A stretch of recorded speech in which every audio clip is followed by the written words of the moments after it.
الحمد للہ رب العالمین والصلاة والسلام علی رسولہ النبی الکریم وعلی آلہ واصحابہ اجمعین اما بعد فاعوذ باللہ من الشیطان الرجیم بسم اللہ الرحمن الرحیم وسارعوا الى مغفرة من ربکم وجنة عرضها السماوات والارض اعدت للمتقین صدق اللہ العظیم۔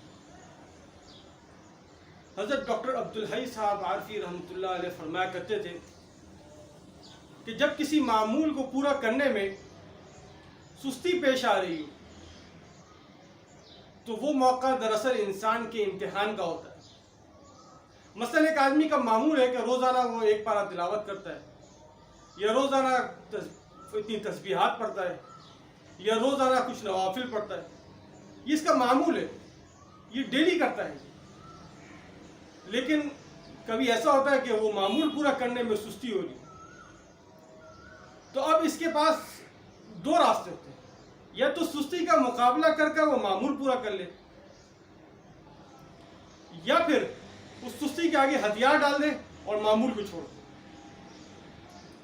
اب اگر یہ سستی کے آگے ہتھیار ڈال کر معمول کو چھوڑ دے گا تو دوسرے دن سستی اور بڑھ جائے گی، تو دوسرے دن بھی یہ حالت ہوگی، جب دوسرے دن چھوڑ دے گا تو تیسرے دن اور بڑھ جائے گی۔ اس طرح سستی بڑھتے بڑھتے وہ معمول اس کی زندگی سے ہی ختم ہو جائے۔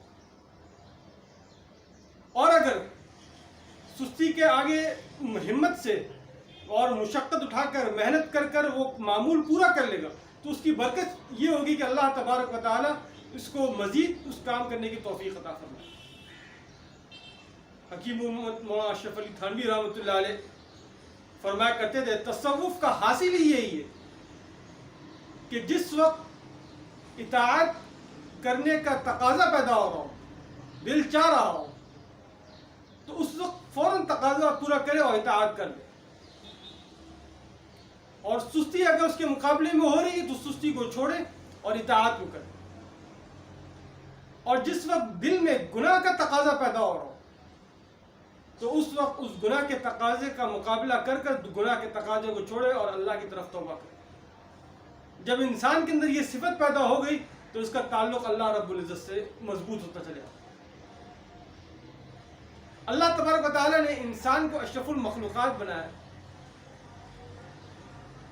اس کے اندر بڑی عجیب صلاحیت رکھی، یہ جس کام میں لگ جاتا ہے وہ کام پھر پورا کر لیتا ہے۔ اب آپ دیکھیں ایک بزنس مین، ایک تاجر اپنی تجارت کے لیے، اپنے کاروبار کے لیے، اپنے بزنس کے لیے کتنی محنت کرتا ہے، نہ دن دیکھتا ہے، نہ رات دیکھتا ہے، نہ بیوی بچوں کی فکر، نہ دوست احباب کی فکر، اس کا سارا فوکس، اس کی ساری محنت اس بات پر ہو رہی ہوتی ہے کسی طرح میرا کاروبار چل جائے اور کاروبار سے منافع آنا شروع ہو۔ اس کے لیے ہر قربانی دینے کے لیے تیار ہو، اور اس کی وجہ کیا ہے؟ اس کو منافع اس کا نظر آ رہا۔ ابھی جو نیک اعمال ہم کرتے ہیں تو اس کا منافع ہم کو نظر نہیں آ رہا، یہ اللہ رب العزت نے ابھی پردہ ڈالا ہوا ہے، تو جیسے یہ پردہ یعنی موت کے بعد یہ پردہ ہٹ جائے، اللہ رب العزت فرماتے ہیں فَكَشَفْنَا عَنْكَ غِطَاءَكَ فَبَصَرُكَ الْيَوْمَ حَدِيدٌ۔ جس وقت یہ پردہ ہٹ جائے گا تو جو اعمال نیک اعمال کیے تھے ان تمام نیک اعمال کا صلہ مل جائے گا، نظر آ جائے گا کہ بھائی سبحان اللہ کہنے کا کتنا ثواب، الحمدللہ کہنے کا کتنا ثواب، اللہ اکبر کہنے کا کتنا ثواب ہے، تلاوت کرنے کا کتنا ثواب ہے، نوافل پڑھنے کا کتنا ثواب ہے۔ ان کا ثواب تو ابھی نظر نہیں آ رہا نا، تو اس لیے ہم شیطان کی باتوں میں آ گئے۔ پھر فرمایا حضرت نے کہ جس طرح شیطان انسان کو، نفس انسان کو بہلا پھسلا کر اس کو اعمال سے دور کرتا ہے، اسی طرح انسان کو بھی نفس کو بہلا پھسلا کر اعمال کی طرف جانے کی کوشش کرنی چاہیے۔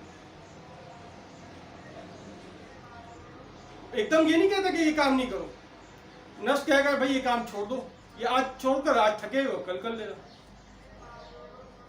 پھر اپنا ایک واقعہ سنایا حضرت ڈاکٹر عبدالحی صاحب عارفی رحمۃ اللہ علیہ، بڑے پائے کے بزرگ تھے، اللہ رب العزت درجات بلند کرے۔ ہمارے والد صاحب بھی ان کے پاس جایا کرتے تھے اور میرا نام بھی ان کے ہی نام پہ رکھا ہے۔ اللہ رب العزت میرے والد صاحب کی بھی درجات بلند کرے۔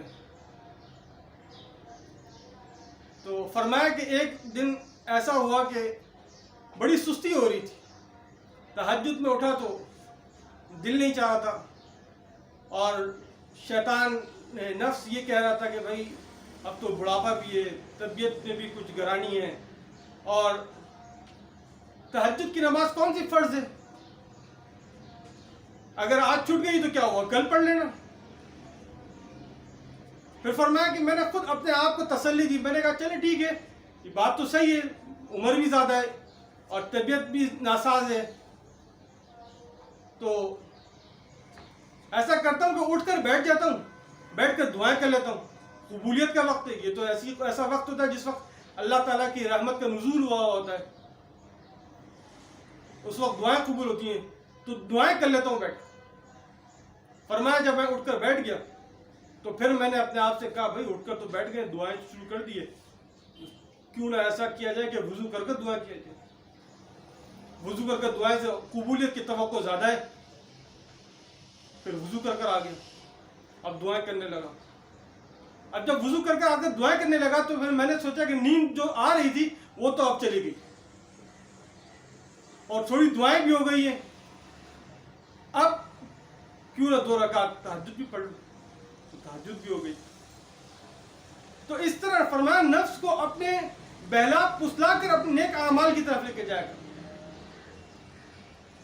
اس لیے کہ اللہ رب العزت نے جو نیک لوگوں کے لیے جو درجات رکھے ان کا انسان تصور بھی نہیں کر سکتا۔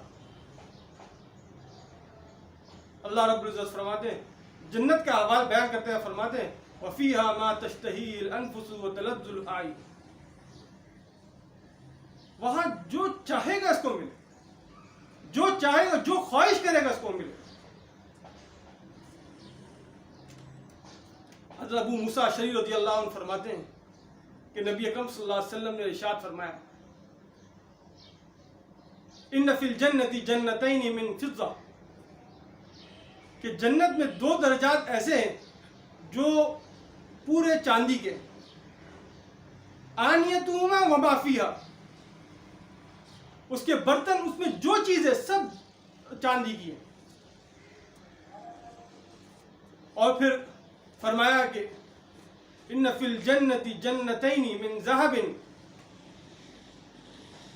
کہ جنت میں 2 درجے ایسے ہیں جو پورے کے پورے سونے کے، آنیتہما وما فیہا، ان کے برتن، ان کی ہر چیز سونے کی۔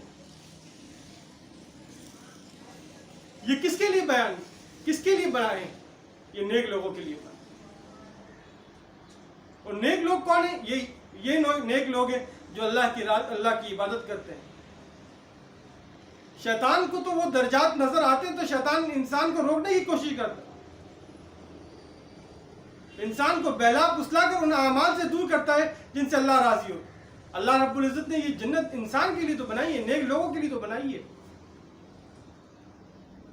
اللہ رب العزت ان باتوں پر عمل کرنے کی توفیق عطا فرمائے۔ وآخر دعوانا الحمدللہ رب العالمین۔